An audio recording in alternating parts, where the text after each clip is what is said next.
Hey everyone, welcome to a new video, welcome to my channel. My name is Maaike and today is going to be a new installment in my eyeshadow palette extravaganza that's going on here in the month of August.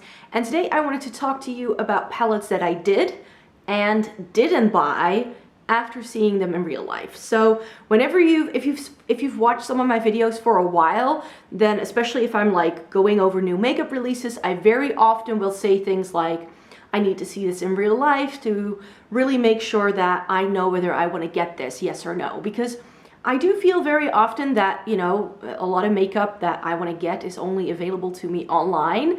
And I will do that. But there are sometimes products where I'm like, you look nice.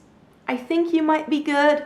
But I would first want to see it in real life, swatch it, you know, at least see it before I decide to buy it. And I've selected 5 palettes here. Some of them are quite old. They are older to the market, but that I decided to buy not until I saw them. And then 5 palettes that I decided not to buy after I saw them. So let's start with the things that I don't have, and I will make sure to pop a picture up on the screen.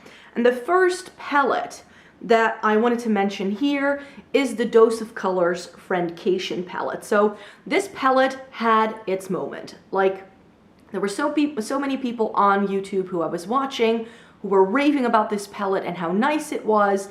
I already owned 1 or 2 of the little 5-pan palettes by Dose of Colors, which I love. And so I was like, okay, so Dose of Colors does great eyeshadow quality, and this, you know, this eyeshadow palette came up on Beauty Bay, so I was like, I could get this. But I was like, you know what, I'm gonna hold off because it seems to have a lot of neutrals and then it has this really stunning blue shimmer. And I'm like, if this is just going to be one of those palettes that's special because it has a pop of blue, I mean, that was a thing. Like a few years ago, every palette had that pop of blue. And this palette seems to be sort of coming from the same vein, which I don't love. So I was like, you know what, I'll check it out. And I didn't see it in real life until last fall. And I saw it at Sephora, I swatched it, and I was like, really? This is what people are raving about? So if I come across a little bit salty in this first half of the video, I do apologize.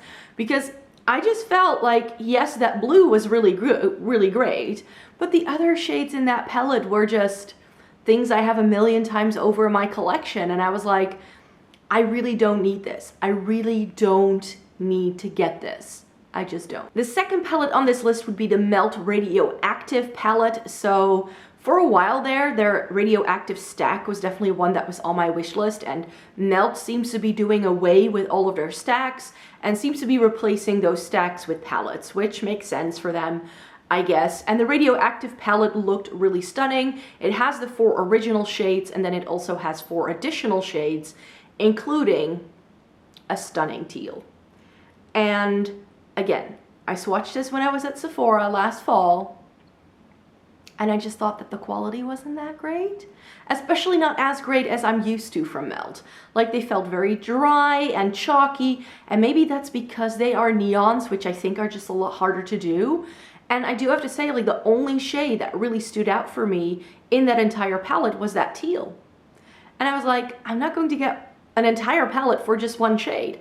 I'm just not. So the Melt Radioactive palette is one that I definitely passed up on, because once I spotted it in real life and was able to feel the texture, I was like, you're not perfect. You're not perfect. And then another palette that, again, I spotted in New York last fall was the Colored Rain Safari Rain palette. And this is one where, you know, you get this really lovely, very grungy color story, which is completely up my street. Like, if you have brown eyes like me, a color story like this is just perfect. And I remember, who was it? Kat, I think, from Beauty News. She swears by this palette. And I'm like, you know what? This is absolutely gorgeous. I really like the Queen of Hearts that I have. So this could be nice. But it's just, it was a bit expensive. It was available on Beauty Bay, but it was like, I'm not entirely sure. And then I spotted it in a store in New York. I swatched it, I saw it in real life, and I was like, it looks just like Subculture, which I already have. So I was like, I don't need this palette because again, it is too similar to something I already have in my collection. So for me, the Color Rain Safari Rain palette, while stunning and now discontinued, by the way, they restocked for the last time in June. So if you would still like to get your hands on this, you can no longer get it, I'm afraid. But that's definitely a palette where, you know, I was like, no, I can do without this. And then palette number 4 that I want to mention here is the Urban Decay Gwen Stefani eyeshadow palette. So this is an older release, but some people still have this in their collections because a lot of people love this palette. And me being an Urban Decay fiend, as you will see once we get to the other videos in this series, I mean, I will admit that Urban Decay is one of my favorite eyeshadow formulas. This is a palette that has stunning neutrals, very much up my street. It is. And still, I was able to see this in real life.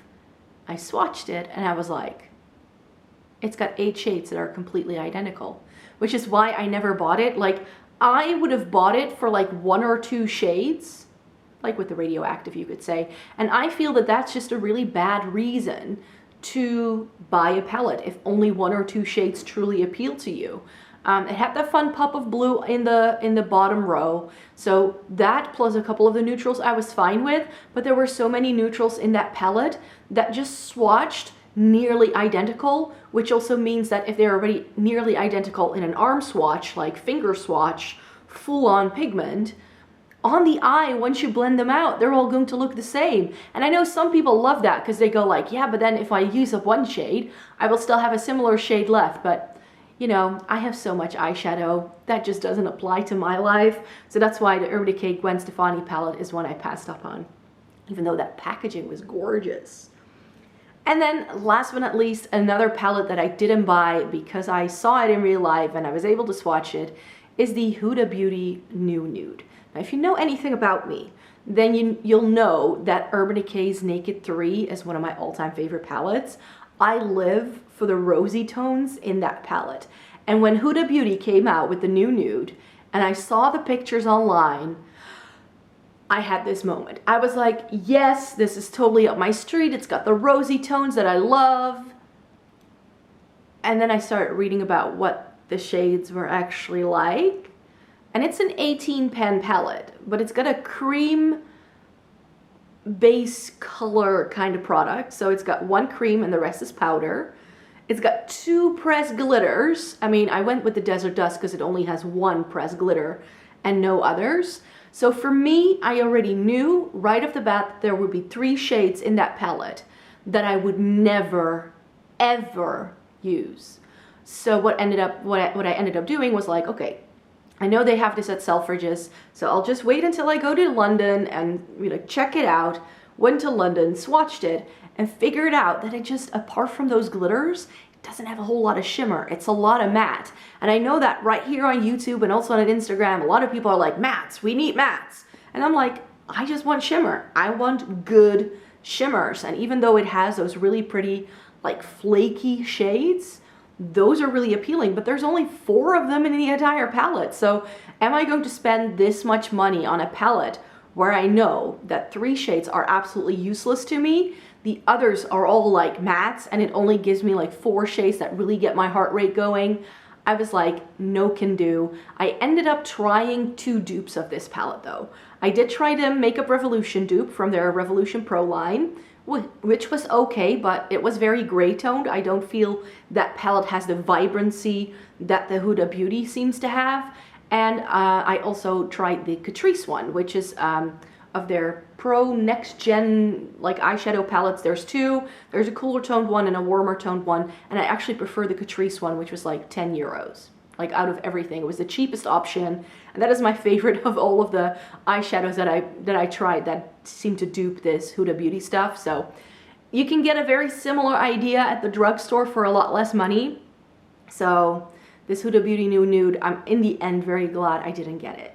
But there are, of course, palettes that I buy after I do see them in real life. And that's what I'm holding in my hands right here. So sometimes you just you're sort of umming and ahhing about it, and you see it in real life and you're like, yes.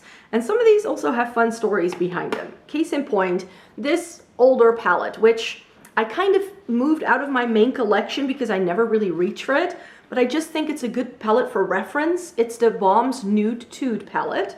I've definitely used mine quite a bit, especially this shade here. Seductive has quite a bit of a dent, and also Standoffish, but I was never sure about the Balm because it was a brand that for a long time you couldn't get where I lived. So, and these were always like around the 40-45 euro mark, and I was like, if I can't, you know, I wasn't entirely sure, even though some Dutch bloggers were raving about it at the time. And then I spotted it in real life in Denmark when I was traveling at some point, and they sold this at End Are the Stories. So the Balm used to be stocked at End Are the Stories, and Other Stories was getting rid of their stock because they were no longer going to be selling the Balm. So this was on sale for 2 euros. And I was like, I might as well try it. It is a very nice neutral color story. It is, for my fair skin, a little bit on the deeper end of the spectrum. So I feel that this just turns into a smoky eye. However, if I want to do a smoky eye, which is not very often, but this palette is definitely like up there. It's like one of the 3 palettes I reach for if I want to do a smoky eye, especially because it has these 2 like burgundy shades. If you want to go for this sort of like vintage 1920s, 1930s sort of like film star kind of eye look, this is your palette. Like if you're into retro, like vintagey makeup, the Balm's Nude Tude is the palette for you. It has just the right shades for these like pin-up-y kind of like film star kind of looks that were really hip and happening like decades ago. So this palette I sort of keep around for that sort of purpose. It is a really nice one, and I definitely wouldn't have bought this, and I would never have bought anything by the Balm if I hadn't been able to see this in real life first. Yeah, let's talk about this. So the Too Faced Sweet Peach was a palette that a lot of people were raving about, and I again happened to be traveling, and at this point in time, Too Faced also wasn't available in the Netherlands when this came out. And this, of course, this sort of like broke the internet. Everybody wanted this. I have one of the first batches, which is apparently much better than some of the later ones. And I had not expected to find this. And I remember seeing Nikki Tutorials doing a tutorial with this, and I was like, ooh, that looks like a really stunning palette. But it is also quite warm toned. So I wasn't entirely sure. At this point in time, I think the only thing I owned by Too Faced was a semi-sweet.